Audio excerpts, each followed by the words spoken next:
Hello प्यारे बच्चों, स्वागत है आपका युक्तम ऑनलाइन क्लासेस में, जिसमें हमारा रिवीजन सीरीज़ चल रही है। केमिस्ट्री से haloalkanes and haloarenes का आज हेलो एरीन्स टॉपिक लेकर आई हूँ मैं, मीनाक्षी गुसाई। तो चलिए शुरू करते हैं। हेलो एरीन्स, हेलो एरीन्स, यहाँ पर परिभाषा हेलो एरीन्स। एरीन्स से मतलब है यहाँ पर एरोमेटिक एल्कीन्स, यानी जो बेसिक एरोमेटिक कंपाउंड है आपका, जिसे आप बेंजीन कहते हो, वो एक एरोमेटिक एल्कीन है। और उस पर जब कोई हेलोजन एटम इस प्रकार से लग जाता है, बेंजीन रिंग से सीधा ही जुड़ जाता है, मे बी वो फ्लोरीन, क्लोरीन, ब्रोमीन, आयोडीन हो सकता है। ठीक है, तो इस प्रकार के कार्बनिक यौगिक आपके हेलो एरीन्स या फिर एराइल हैलाइड्स कहलाते हैं। अब इनका जनरल फॉर्मूला है आपका ArX। ठीक है, तो देखिए यहाँ पर आप देख पा रहे होंगे कि Ar यहाँ पर इस एराइल रिंग की बात कर रहा है और X यहाँ पर क्या है, आपका हेलोजन एटम है। ठीक है, तो एरोमेटिक रिंग और हेलोजन एटम, जब हेलोजन एटम डायरेक्ट ही एरोमेटिक रिंग जैसे बेंजीन से जुड़ जाए तो बनने वाले कंपाउंड्स को हम हेलो एरीन्स कहते हैं। चलिए नेक्स्ट यहाँ पर देख लेते हैं हेलो एरीन्स का वर्गीकरण। तो हेलोजन्स की संख्या के आधार पर जो हेलो एरीन्स होते हैं वो मोनो हेलो एरीन जैसे कि क्लोरोबेंजीन है, डाई हेलो एरीन्स जैसे कि आपके ऑर्थोमेटा और पैरा जो कंपाउंड्स होंगे, जैसे कि यहाँ पर डाई क्लोरोबेंजीन दे रखा है। मोनो मतलब सिंगल एटम है हेलोजन का, डाई मीन्स दो आपके क्या है, हेलोजन एटम है। और पॉली हेलो एरीन्स में आपके 3 या उससे अधिक हेलोजन एटम हो सकते हैं। ठीक है, तो ये तो है आपकी हेलोजन की संख्या के आधार पर। ठीक है, इसका एक एग्जाम्पल हम यहाँ पर करके देखते हैं। मोनो हेलो एरीन्स जैसे आपका क्लोरोबेंजीन हो गया, जैसे आपका ब्रोमोबेंजीन हो गया, ऐसी आइडोबेंजीन, ये सारे क्या हैं, मोनो हेलो एरीन्स हैं। इसके अलावा डाई हेलो एरीन्स की हम बात कर लें, अगर ऑर्थो हुआ तो हम इसको क्या कहेंगे, ऑर्थो डाइक्लोरोबेंजीन या फिर 1,2 डाइक्लोरोबेंजीन। ठीक है, ऐसी ब्रोमोबेंजीन भी हो सकती है। ठीक है, तो मेटा पर अगर नेक्स्ट क्लोरीन एटम है तो 2 क्लोरीन एटम आपको दिख रहे हैं यहाँ पर, तो ये मेटा डाइक्लोरोबेंजीन हो जाएगी। इसी प्रकार से यहाँ पर मेटा के स्थान पर ना होकर यदि आपके पास पैरा स्थान पर है तो वो क्या हो जाएगी, आपकी 1,4 डाइक्लोरोबेंजीन या फिर पैरा डाइक्लोरोबेंजीन। तो इस प्रकार से ये आपका हेलोजन परमाणुओं की संख्या के आधार पर आपका क्या है, हेलो एरीन्स का वर्गीकरण है। इसके अलावा पोजीशंस के आधार पर भी है आपका सेकंड, यानी कि जो फर्स्ट हेलोजन एटम होगा वो तो आपके प्रथम कार्बन पर होगा और द्वितीय कहाँ है, सेकंड कार्बन पर। इसके अलावा पहला तो फर्स्ट पर है, द्वितीय थर्ड पर है, उसको हम मेटा कह लेंगे। अभी जैसे हमने किया था, पहला क्लोरीन एटम फर्स्ट कार्बन पर और next chlorine atom fourth carbon पर, जैसे हमने अभी यहाँ पर पीछे किया था इस तरह से।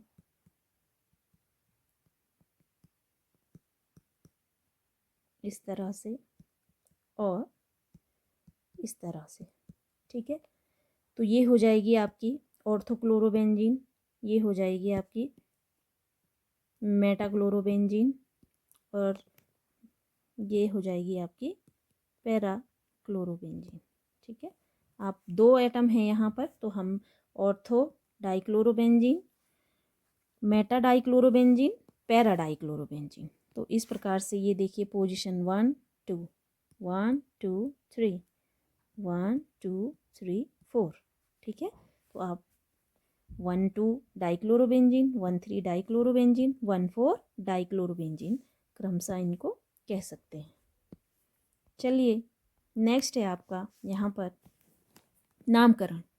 तो नामकरण में आपका सिंपल सा है यहाँ पर कि आपने क्या लेना है, जो जब आप कॉमन नेम ले रहे होंगे तो कॉमन नेम में आपने हेलोजन एटम को एज अ प्रीफिक्स रखना है, और जो भी आपकी एरोमेटिक रिंग आपने बेंजीन ली हुई है उसको आपके कॉमन नेम में आप सीधे हेलोजन प्लस बेंजीन कर देंगे, जैसे क्लोरोबेंजीन कर दिया आपने, ठीक है, या फिर आपने कर दिया यहाँ पर बेंजाइल क्लोराइड, ठीक है।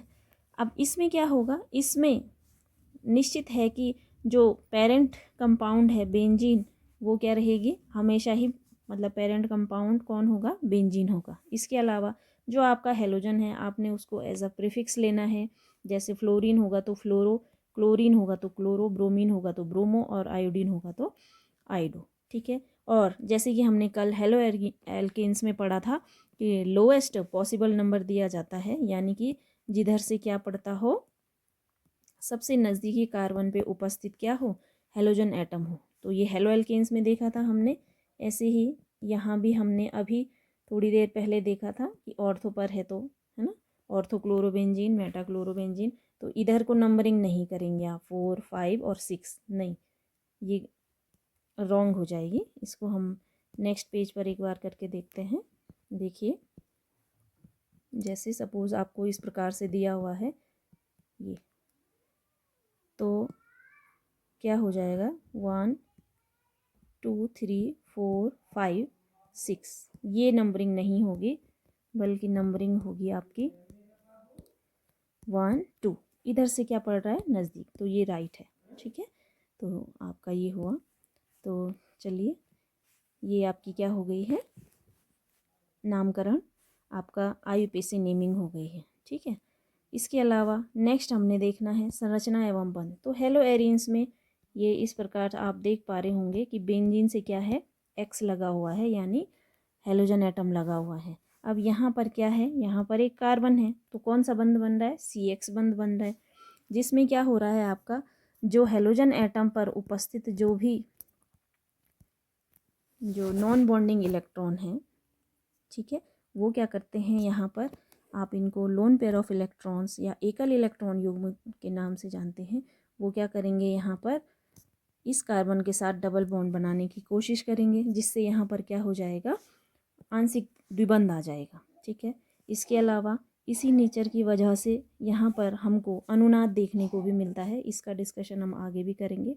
और चूंकि यहाँ पर क्या हो जाता है, द्विबंध आ जाता है, तो ये द्विबंध एक स्टिक को अगर आप, एक स्टिक है तो वो सिंगल बॉन्ड समझिए, और उसी स्टिक को अगर आप तोड़कर डबल कर देते हैं तो वो क्या हो गया है, डबल बॉन्ड, और वो डबल स्टिक ज़्यादा मजबूत होगी बजाय कि सिंगल स्टिक के, तो इसलिए वो बॉन्ड छोटा हो जाता है डबल बॉन्ड, और क्या होगा, मजबूत होगा। तो इस वजह से जो हेलो एरिन्स होते हैं वो हेलो एल्केन्स की तुलना में कम रिएक्टिव होते हैं, ठीक है। तो चलिए इसके बाद नेक्स्ट देखते हैं यहाँ पर बनाने की विधियाँ। बनाने की विधियों में आपका यहाँ पर एरोमेटिक हाइड्रोकार्बन्स से यहाँ पर फॉर्मेशन होता है आपका, जैसे पहला है आपका कि बेंजीन से।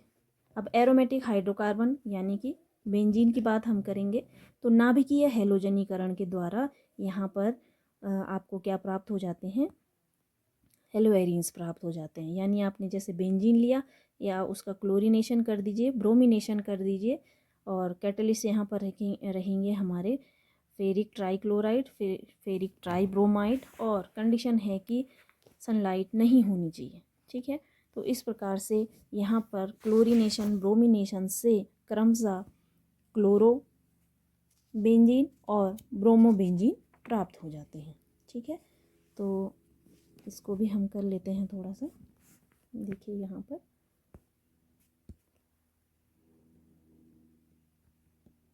बेंजीन रिंग ली, क्लोरीनेशन करना है, आप यहाँ पर आयरन ले लीजिए या फिर आयरन का ट्राइक्लोराइड ले लिया है, डार्क रखा हुआ है आपने और नॉर्मल टेम्परेचर है।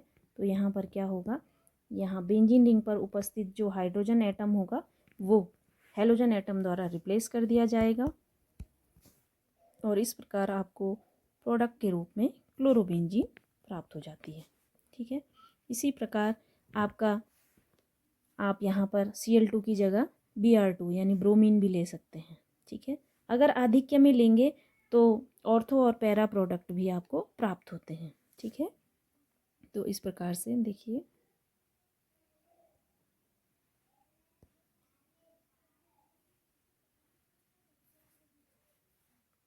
अगर आपने क्या कर दिया है, आधिक्य कर दिया है Fe या FeCl3 का आधिक्य, आधिक्य के लिए आपको डार्क की आवश्यकता नहीं है। तो यहाँ पर प्रोडक्ट के रूप में आपके पास ऑर्थोक्लोरोबेंजीन और पैराक्लोरोबेंजीन प्राप्त होती हैं, जिसमें मुख्य उत्पाद के रूप में आपके पास पैरा डाइक्लोरोबेंजीन क्या होंगी, यहाँ पर मेन प्रोडक्ट होगी। ठीक है, तो चलिए नेक्स्ट है, अब डायजोनियम सॉल्ट से भी क्या होता है, फॉर्मेशन होता है हेलोएरीन्स का। तो यहाँ पर देखिए आपको दो अभिक्रियाएं दिख रही हैं, सैंड मायर रिएक्शन और गेटरमैन रिएक्शन, जिसमें कि आपका यहाँ पर जो सैंड मायर रिएक्शन है और गेटरमैन रिएक्शन है इसमें डिफरेंस भी पूछा जाता है। तो चलिए नेक्स्ट पेज पर हम थोड़ा सा कर लेते हैं कि सैंड मायर रिएक्शन जो होती है उसमें आप पहले एराइल डायजोनियम सॉल्ट ले लेंगे, उसके साथ आपने क्या करना है, एराइल डायजोनियम सॉल्ट आपने लिया तो आपने कोई एसिड ले लिया, जैसे HCl ले लिया। ठीक है, और यहाँ पर जो रिएजेंट आप लेने वाले हैं वो रिएजेंट होंगे CuCl, CuBr या फिर CuCN। ठीक है, तो यहाँ पर चूँकि हमको क्या चाहिए, हमको चाहिए क्लोरोबेंजीन या ब्रोमोबेंजीन, तो हम क्या कर लेंगे, डायरेक्ट ही यहाँ पर CuCl और CuBr ले लेंगे डायजोनियम सॉल्ट से। और जो नाइट्रिक एसिड होता है थोड़ा ताप में आप रिएक्शन करवाएंगे तो आपको हेलोएरीन्स या क्लोरोबेंजीन है, आपने CuCl लिया है तो क्लोरोबेंजीन, CuBr लिया है तो ब्रोमोबेंजीन आपको प्राप्त हो जाएगी। ठीक है, इसके अलावा जो गेटरमैन रिएक्शन होती है उसमें आपने डायजोनियम सॉल्ट लेना है। ठीक है, डायजोनियम सॉल्ट लिया है ना, और क्लोरो या फिर आपका उससे ब्रोमोबेंजीन प्राप्त हो जाएगी।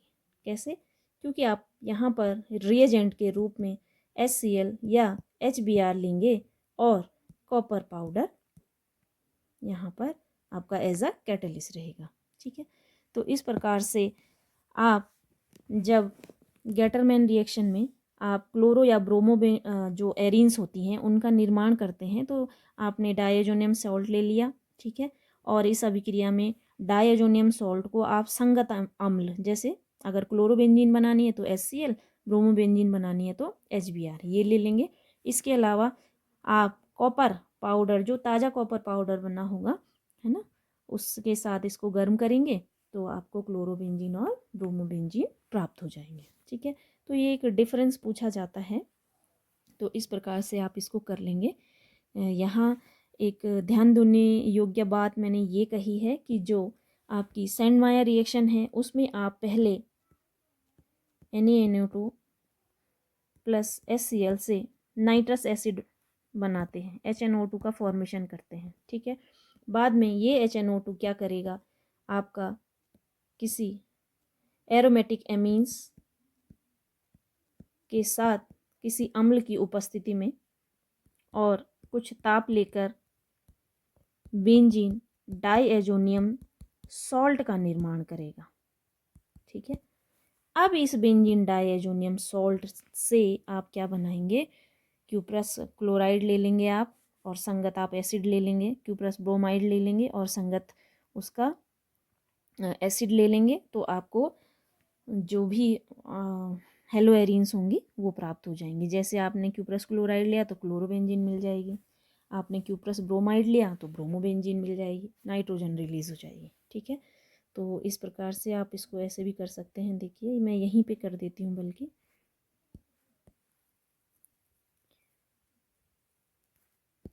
ये देखिए आप ऐसे कर सकते हैं इसको।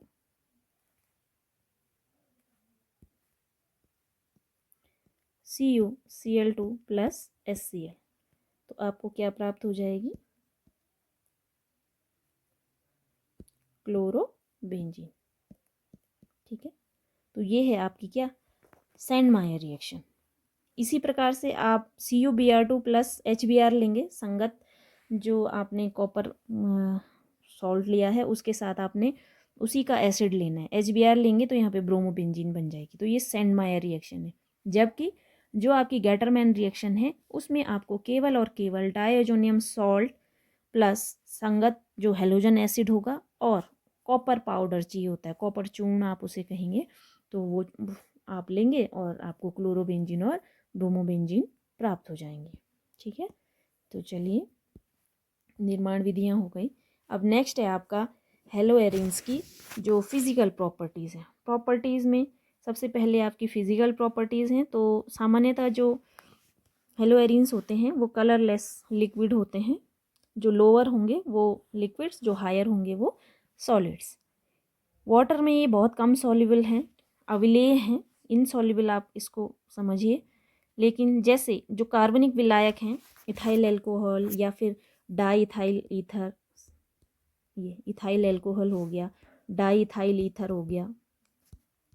ठीक है, तो इनमें क्या हुए हैं, ये विलेय हैं। ठीक है, जल में इनकी विलेयता का कारण इनकी अल्प ध्रुवता है। मैंने बोला था अभी कि CX बॉन्ड क्योंकि डबल हो जाता है वो sp2 संकृत हो जाता है, और रेजोनेंस के कारण इसमें थोड़ा बहुत क्या होता है, आपका जो ध्रुवीयता होती है वो देखने को आपको मिलती है।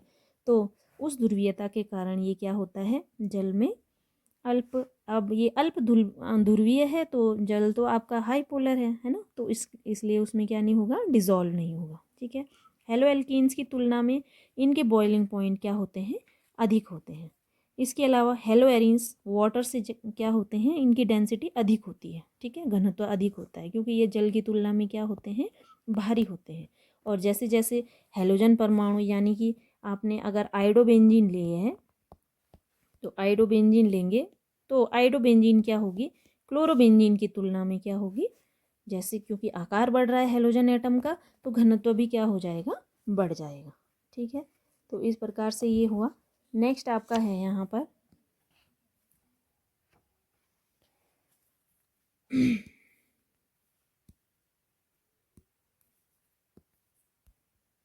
रासायनिक गुण। तो रासायनिक गुणों में थोड़ा बहुत पहले हम जो हेलो एल्कीन्स की तुलना में हेलो एरिन्स कम क्रियाशील होती हैं, इसके थोड़ा कुछ कारण जान लेते हैं। तो सबसे पहला कारण है, मैंने कहा हेलो एरिन्स का क्या, अनुनाद स्थायीकरण। तो जिस प्रकार से आपने अभी मैंने बात करी थी कि क्या होता है यहाँ पर, अभी हम आगे अगले पेज में करेंगे कि हेलो एरिन्स की कम क्रियाशीलता का कारण क्या है, अनुनाद स्थायीकरण है। क्योंकि इसके अणुओं का जो मतलब जैसे क्लोरोबेंजीन ले लिया आपने, है ना, तो इसके जो क्लोरोबेंजीन है इसकी 5 आप कैनोनिकल फॉर्म्स बना सकते हैं, ऐसी ब्रोमोबेंजीन की भी बना सकते हैं। अब आपने क्लोरोबेंजीन ले ली या ब्रोमोबेंजीन ले ली तो जो उसमें CX बॉन्ड होगा, जैसे CCl बॉन्ड है, उस पर क्या आ जाएगा, आंशिक द्विबंध आ जाएगा। और आंशिक द्विबंध आने के फलस्वरूप क्या होता है, जो आबंध लंबाई होती है वो घट जाती है। ठीक है, तो यहाँ पर देखिए आप अनुनाद स्थायीकरण हमने बहुत अच्छे से पढ़ा था जब क्लास हुई थी।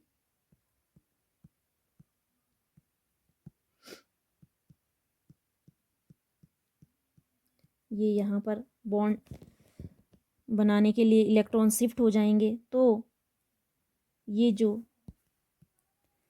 बेंजीन रिंग के अंदर उपस्थित डबल बॉन्ड है ये भी क्या होगा, अगले कार्बन पर शिफ्ट हो जाएगा, जिस वजह से क्या होगा, ऑर्थो मेटा और पैरा स्थितियों पर क्या होने लग जाएगा, इलेक्ट्रॉन डेंसिटी बढ़ने लग जाएगी।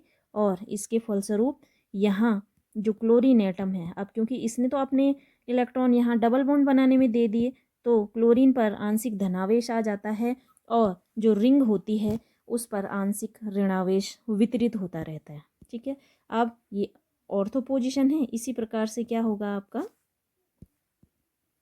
इसी प्रकार से मेटा पोजीशन होगी। नेक्स्ट यहाँ पर इस तरह से मैंने बना दिया है। अब ये क्या होंगे, ये यहाँ पर आएंगे तो इनको इधर शिफ्ट होना पड़ेगा। तो यहाँ पर देखिए ये इस प्रकार से आपको प्राप्त हो जाएगा। यहाँ पर 2 इलेक्ट्रॉन विद नेगेटिव चार्ज, अब ये यहाँ है, ये इधर आने की कोशिश करेंगे तो ये डबल बॉन्ड टूटकर आपका इधर चला जाएगा। तो फिर नेक्स्ट आपको कैनोनिकल फॉर्म प्राप्त हो जाएगी, जो कुछ इस प्रकार से होगी। Cl पर पॉजिटिव लगाइए, यहाँ यहाँ, और इलेक्ट्रॉन कहाँ होंगे सिर्फ यहाँ पर। ठीक है, तो इस प्रकार से आप देख पा रहे हैं कि ये क्या हो गई है, आपको 5 कैनोनिकल फॉर्म यहाँ पर देखने को मिल रही है। और यहाँ पर जो क्लोरोबेंजीन थी पहले, अब यहाँ पर थर्ड जो कैनोनिकल फॉर्म है उसमें आपको दिख पा रहे होंगे आप कि क्या हो रहा है, जो इलेक्ट्रॉन है, इलेक्ट्रॉन शिफ्टिंग के कारण रिंग में भी क्या होता है, इलेक्ट्रॉन डेंसिटी बढ़ जाती है। और यहाँ पर क्लोरीन पर आंशिक धनावेश और रिंग पर आंशिक ऋणावेश आ जाता है। यहाँ पर जो CCl बंध है वो क्या हो गया है, आपका डबल बॉन्डेड हो गया है, sp2 संकरित हो गया है। ठीक है, तो sp2 संकरण के कारण ये क्या है, छोटा भी है और मजबूत भी है। ठीक है, तो अब ये टूटेगा नहीं तो ये रिएक्टिव हेलो एल्केन्स की तुलना में कम होगा। ठीक है, तो इस प्रकार से यहाँ आपने अनुनाद समझा। चलिए नेक्स्ट क्या है कि हेलो एरिन्स में CX जो बंध है उस पर उपस्थित जो कार्बन परमाणु है उसकी संकरण अवस्था। तो बच्चों मैंने अभी यहाँ पर बात करी थी कि जो CCl बंध है, चूँकि वो क्या हो गया है, द्विआबंधी हो गया है, डबल बॉन्ड हो गया है, कार्बन पर पॉजिटिव क्लोरीन पर पॉजिटिव चल रहा है, तो द्विआबंधी हो जाता है, यानी sp2 संकरण यहाँ पर इस कार्बन का आता है। ठीक है, तो sp2 संकरण के कारण यहाँ पर जो बंध लंबाई होती है वो घट जाती है, जबकि हेलो एल्केन्स में इस कार्बन की जो संकरण अवस्था होती है वो sp3 होती है। ठीक है, अब sp2 जो sp3 संकरित कार्बन की अपेक्षा sp2 संकरित कार्बन परमाणु होता है वो अधिक ऋणात्मक होता है, यानी ये अधिक ऋणात्मक है।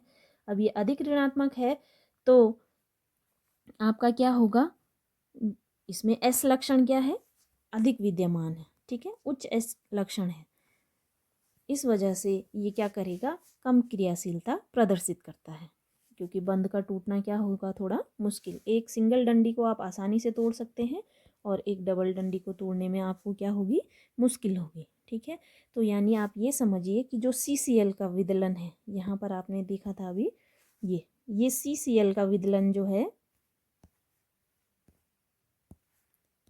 कार्बन और क्लोरीन के बीच का जो द्विबंध है, क्योंकि कार्बन sp2 संकरित है।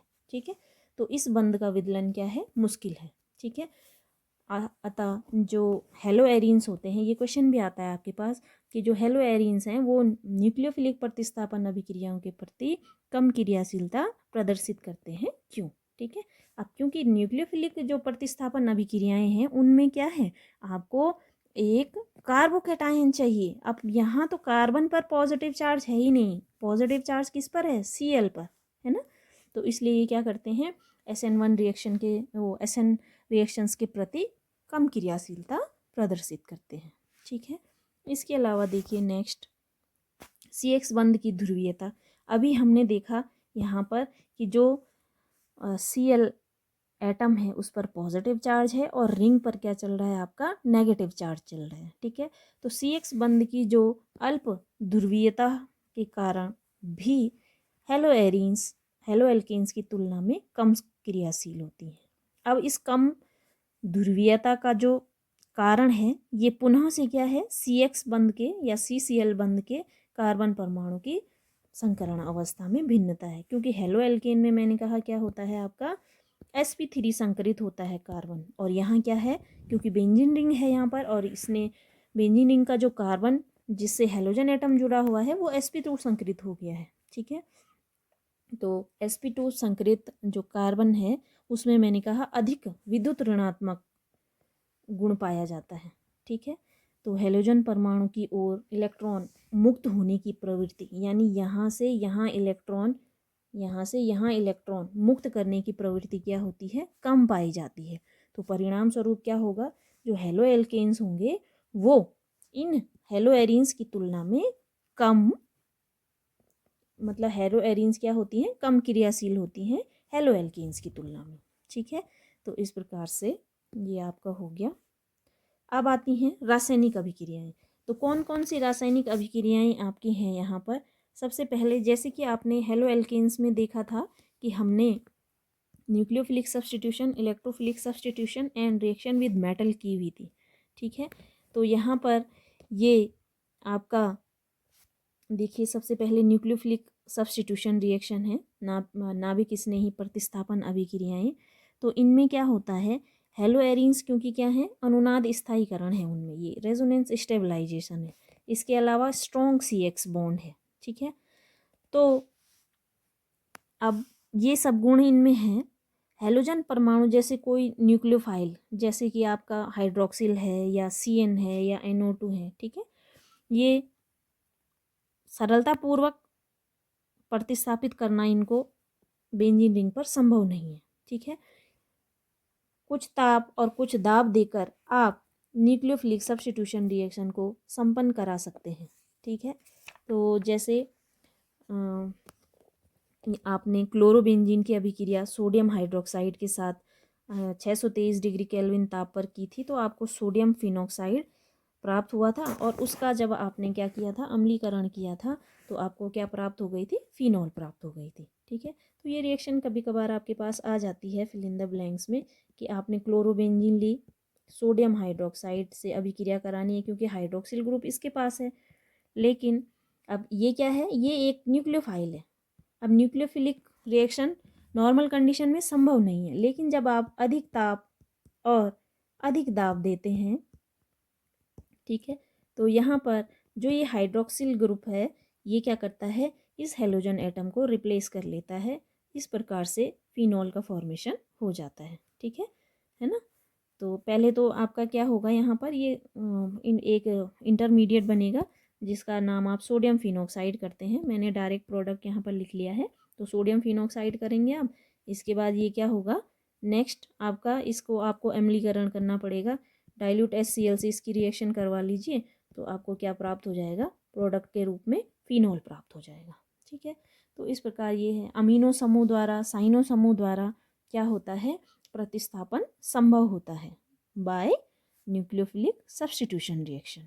ठीक है, इसके अलावा मैंने कहा समूह जैसे कि कौन, नाइट्रो समूह। यहाँ पर हमने बात की थी अभी कि नाइट्रो समूह अगर पहले से रिंग में उपस्थित है, यानी ऐसी कोई आपके पास हेलो एरीन्स है जिसके पास NO2 ग्रुप भी है, ठीक है, तो तब क्या हो सकता है, तब इनकी क्रियाशीलता थोड़ी सी क्या हो जाती है, बदल जाती है। ठीक है, हाई टेम्परेचर और हाई प्रेशर पर मैंने पहले ही बता दिया है।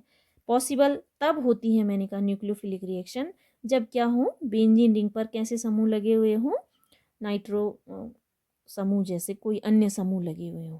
ठीक है, तो इस प्रकार से आपने 2,4,6 ट्राई नाइट्रोफिनॉल भी बनाया था जब हमने चैप्टर में इसको पढ़ा था। ठीक है, तो यहाँ पर जैसे आपने सपोज फिनॉल बना लिया है, देखते हैं इसको यहाँ पर करके।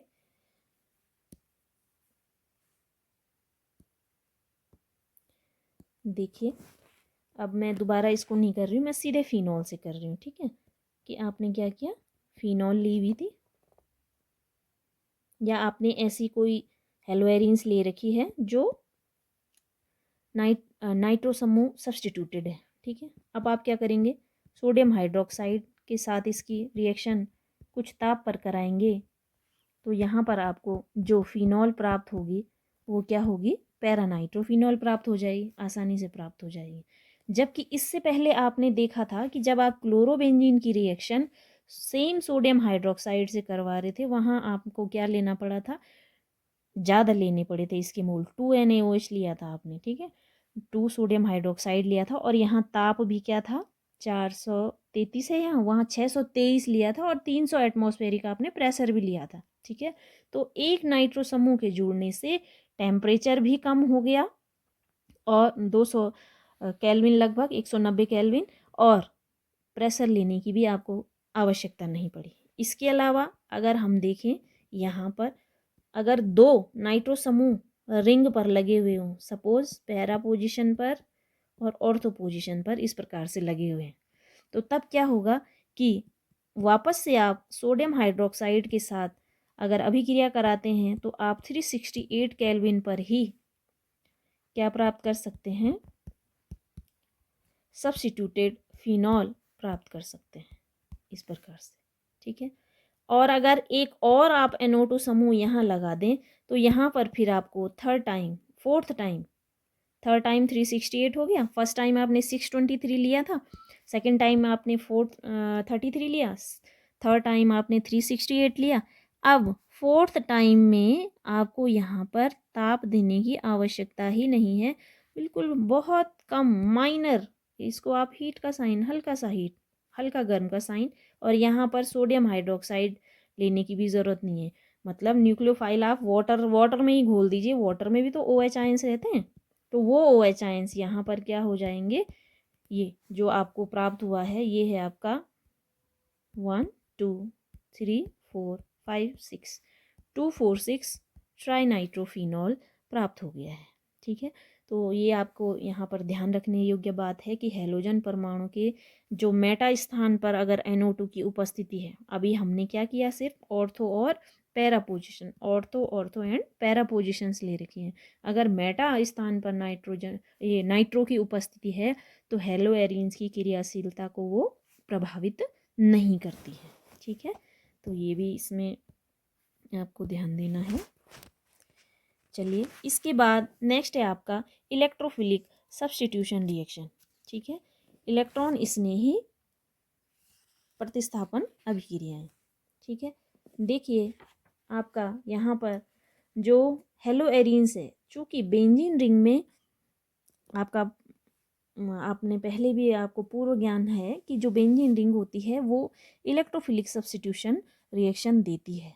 ठीक है, तो हेलो एरिन्स में जो इलेक्ट्रॉन होते हैं वो क्या होते हैं, बेंजीन रिंग के इलेक्ट्रॉन स्रोत की भांति भी कार्य करते हैं, और इलेक्ट्रोफाइल यानी जो इलेक्ट्रॉन स्नेही अभिकर्मक होगा को आक्रमण करने के लिए अपने ओर प्रेरित करते हैं। ठीक है, तो इलेक्ट्रॉन स्नेही प्रतिस्थापन अभिक्रियाएं जैसे कि आपका हेलोजिनेशन, नाइट्रेशन, सल्फोनेशन या फिर फ्रीडेल क्राफ्ट अभिक्रियाएं। ठीक है, ये सभी अभिक्रियाएं क्या हैं, हेलो एरिन्स शो करते हैं।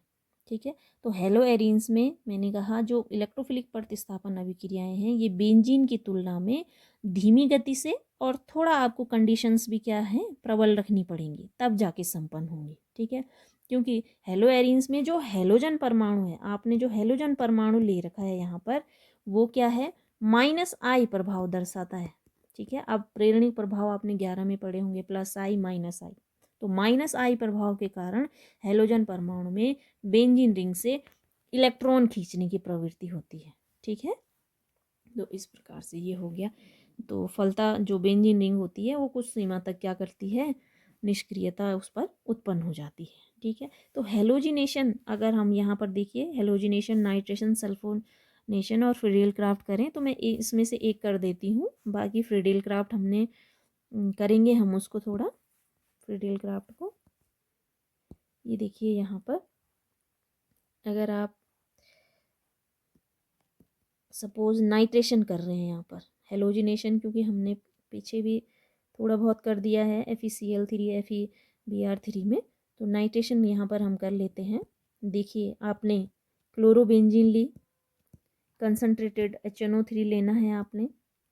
ठीक है, और जब भी आप कंसनट्रेटेड HNO3 लेंगे तो यहाँ पर आप कंसनट्रेटेड H2SO4 लेंगे, थोड़ा सा इसको गर्म करेंगे तो आपको ऑर्थो और पैरा उत्पाद के रूप में यहाँ पर ऑर्थो नाइट्रोक्लोरोबेंजीन और पैरा नाइट्रोक्लोरोबेंजीन प्राप्त हो जाती है, जिसमें कि क्या होता है, जो पैरा वाला उत्पाद है वो मुख्य उत्पाद होता है। ठीक है, तो इस प्रकार से ये आपका नाइट्रेशन हुआ। इसके अलावा फ्रीडेल क्राफ्ट की जो रिएक्शन है वो है आपकी फ्रीडेल क्राफ्ट एल्काइलेशन और फ्रीडेल क्राफ्ट एसाइलेशन। तो फ्रीडेल क्राफ्ट एल्काइलेशन और एसाइलेशन में आपका सिंपल सा है, कुछ भी नहीं, आपने क्लोरोबेंजीन लेनी है, मिथाइल क्लोराइड से अभिक्रिया कराएंगे निर्जलीकारक AlCl3 की उपस्थिति में। तो यहाँ भी आपको क्या ऑर्थो और पैरा प्रोडक्ट क्या होते हैं, प्राप्त होते हैं। ठीक है, कभी कभी बच्चों इसमें क्या होता है, जो एल्काइलेशन है, फ्रीडेल क्राफ्ट एल्काइलेशन और एसाइलेशन है, इसमें डिफरेंस भी आपके पास आ जाता है। तो एसाइलेशन में आप एसिटिल क्लोराइड लेते हैं, जबकि एल्काइलेशन में आप मिथाइल क्लोराइड लेते हैं। ठीक है, तो ये समझिए, एसिटिल क्लोराइड लेंगे आप यहाँ पर वापस से एनहाइड्रस AlCl3, और आपका यहाँ पर ऑर्थो और पैरा प्रोडक्ट के रूप में ऑर्थोक्लोरो एसिटोफिनोन एंड पैराक्लोरो एसिटोफिनोन यहाँ पर प्राप्त हो जाता है, COCH3Cl। ठीक है, और मुख्य उत्पाद हमेशा ही पैरा वाला होगा, क्योंकि इन दोनों ही ग्रुप के बीच में क्या है, अधिकतम दूरी है। ठीक है, तो ये हमने पहले भी कक्षा में पढ़ा था। इसके अलावा मेटल के साथ रिएक्शन में मैं करवाऊंगी नहीं, आप इसको समझिए। देखिए, हेलोएरिन्स में जो मेटल के साथ अभिक्रियाएं हैं वो है सबसे पहले सोडियम के साथ। तो सोडियम के साथ आपकी फिटिंग अभिक्रिया, वुड्ज फिटिंग अभिक्रिया। ठीक है, तो फिटिंग अभिक्रिया में आप 2 हेलोएरिन्स लेते हैं, जबकि जो वुड्ज फिटिंग है उसमें आप एक तो हेलोएरिन्स ले लेंगे और एक क्या ले लेंगे, आप हेलो एल्केन ले लेंगे। ठीक है, और ड्राई ईथर की उपस्थिति में आप अभिक्रिया कराते हैं तो आपको जो एल्काइल बेंजीन होती है वुड फिटिंग में प्राप्त होती है, और डाईफिनाइल होता है आपका फिटिक रिएक्शन में आपको प्राप्त हो जाए। ठीक है, इसके बाद जब ग्रिग्नार रिएजेंट की हम बात करते हैं यहाँ पर कि हेलोएरिन से ग्रिग्नार रिएजेंट भी बन सकता है, लेकिन ये रिएक्शन क्या होती है, स्लो होती है। कल भी आपने जो हेलो एल्केन थे उनसे आपने क्या बनाया था, ग्रिग्नार रिएजेंट बनाया था, वो तुरंत ही बन जाता है। लेकिन जैसे ब्रोमो एरिन्स और आइडो एरिन्स हैं, ये शुष्क ईथर की उपस्थिति में, ब्रोमो और आइडो की बात कर रही हूँ मैं। ठीक है, ब्रोमो/आइडो। तो ब्रोमो एरिन्स और आइडो एरिन्स मैंने कहा शुष्क ईथर की उपस्थिति में मैग्नीशियम के साथ क्रिया करके एराइल मैग्नीशियम हैलाइड बनाते हैं, और उसको हम क्या कहते हैं, ग्रिग्नार्ड अभिकर्मक कहते हैं। ठीक है, तो ये आपका यहाँ पर इसकी रिएक्शंस हो गई। इसके अलावा यहाँ पर देखिए उपयोग और स्वास्थ्य एवं पर्यावरण पर इनके क्या प्रभाव पड़ते हैं, इसकी बात हम कर लेते हैं।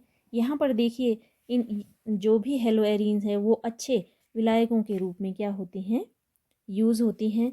इसके अलावा बहुत से जो कार्बनिक यौगिक हैं उसके निर्माण के लिए इनका क्या किया जाता है, इस्तेमाल किया जाता है।